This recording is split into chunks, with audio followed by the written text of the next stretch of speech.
Hi friend, इस video में हम बात करेंगे आर्गूमेंट के बारे में।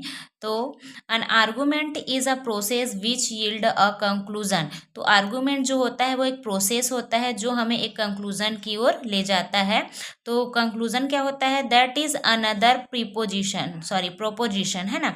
तो जो कंक्लूजन होता है वो एक अदर क्या होता है? प्रोपोजिशन होता है from a given set of propositions called premises. Premises जो होता है वो हमारा एक स्टेटमेंट होता है ना, लाइक दिस। ये हमारा जो है वो क्या कहलाएगा? प्रीमाइसेस कहलाएगा, है ना। और ये जो है वो हमें क्या देगा? कंक्लूजन। ये हमारा कंक्लूजन कहलाएगा और ये हमारा क्या है? आर्गूमेंट का साइन। ये टोटल जो है वो आर्गूमेंट को क्या करता है? डिनोट करता है। तो लेट प्रीमाइसेस क्या है? That is given set of proposition. तो प्रीमाइसेस जो होता है वो गिवन सेट ऑफ प्रीपोजिशन होता है। तो ये हमारा क्या है? गिवन सेट ऑफ प्रोपोजिशन है। बी, ये जो है वो हमारा क्या है?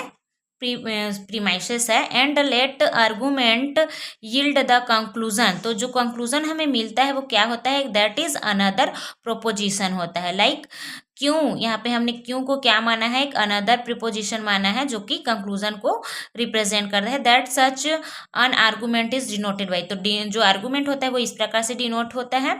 अब देखते हैं काइंड ऑफ आर्गूमेंट। तो काइंड ऑफ आर्गूमेंट में है पहला वैलिड आर्गूमेंट और सेकंड है हमारा इनवैलिड आर्गूमेंट। तो जो आर्गूमेंट है वो वैलिड कब होगा? जब वो ट्रू होगा, है ना। तो देखते हैं an argument this is called valid if q is true whenever all its premises this are true. तो हमारा जो कंक्लूजन है और जो हमारा प्रीमाइसेस है वो अगर ट्रू रहेगा तो हमारा जो आर्गूमेंट है वो क्या हो जाएगा? वैलिड हो जाएगा। और वैलिड कब होगा? जब वो ट्रू रहेगा, है ना। और ट्रू है इसका मतलब क्या है? वो टोटोलॉजी होगा। तो मैंने अपने प्रीवियस वीडियो में टोटोलॉजी और कंट्राडिक्शन के विषय में बताया हुआ है, आप उसको देख सकते हैं फ्रेंड्स। और उसके बाद है हमारा इनवैलिड आर्गूमेंट। तो an argument which is not valid, तो जो वैलिड नहीं है वही हमारा क्या कहलाएगा? इनवैलिड आर्गूमेंट कहलाएगा। तो it is to be a fallacy और इनवैलिड आर्गूमेंट। तो ये जो होता है वो क्या होता है? फॉलेंसी होता है, कंट्राडिक्शन होता है। अब हम देखते हैं कि आर्गूमेंट जो होता है उसको रिप्रेजेंट कैसे करते हैं।